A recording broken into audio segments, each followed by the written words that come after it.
জীবনে ঘুরতে বের হলে জায়গা লাগে আর সাথে লাগে একজন মানুষ, আর আমার ক্ষেত্রে ক্যামেরাম্যানও লাগে, কারণ নিজেকে নিজেই ধরতে হয়। জীবনে টাকা কম থাকলেও সমস্যা নাই, ঘোরাঘুরির ইচ্ছা থাকলেই হলো, আর একটা ক্যামেরাম্যান থাকলে তো কথাই নেই।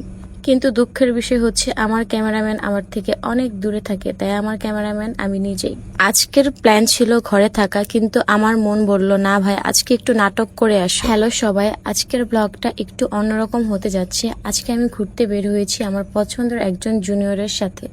গন্তব্য ছিল রিভার্স এজ রেস্টুরেন্ট। জায়গাটা আসলে অনেক সুন্দর, পুরো পরিবেশটা অনেক বেশি অ্যাস্থেটিক। আজকে আমার সাথে ছিল রিয়া। মেয়েটা অনেক সফট মাইন্ডের, শান্ত স্বভাবের, সাথে থাকলে ভালো একটা ভাইব পাওয়া যায়।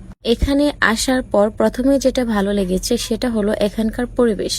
যারা শান্ত একটা সুন্দর জায়গায় বসে সময় কাটাতে পছন্দ করেন তাদের জন্য জায়গাটা বেশ ভালো লাগবে। আর সাথে আছে আমাদের প্রিয় তুরাগ নদীর সুন্দর ভিউ। এই রেস্টুরেন্টের একটা জিনিস আমার সবচেয়ে বেশি ভালো লেগেছে, সেটা হলো এখানে অনেকগুলো দোলনা আছে। একটা জিনিস যেটা আমার অনেক ভালো লেগেছে সেটা হলো এখানকার অনেক রকমের ফুল আর সুন্দর গাছপালা। চারপাশে ফুলের সৌন্দর্য আর সবুজ পরিবেশ পুরো জায়গাটাকে আরো সুন্দর করে তুলেছে।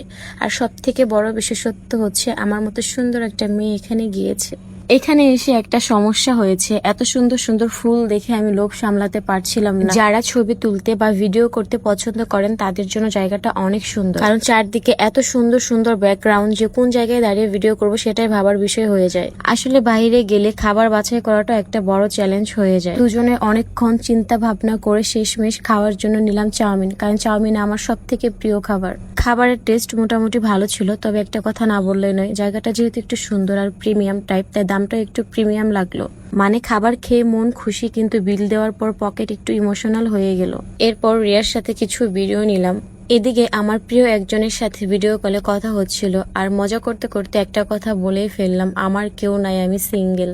যদিও এই কথার সত্যতা নিয়ে তদন্ত চলতেছে। চারদিকে শুধু কাপল আর কাপল, আর আমি দাঁড়িয়ে আছি ক্যামেরা নিয়ে নিজের সিঙ্গেল লাইফের ব্লগ বানাতে। তারপর কিছু সুন্দর মুহূর্ত ক্যামেরায় ধরে আমরা বের হয়ে গেলাম। এখানে আমি আরো অনেকবার গিয়েছি, বহুবার গিয়েছি, আমার প্রিয় মানুষের সাথেও গিয়েছি।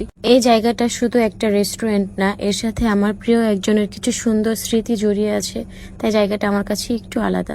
শেষে নৌকায় উঠে নদী পার হয়ে আজকের ছোট্ট ঘোরাঘুরি শেষ করলাম। সময় কম ছিল, কিন্তু মুহূর্তগুলো অনেক সুন্দর ছিল। দেখা হবে পরের ব্লগে।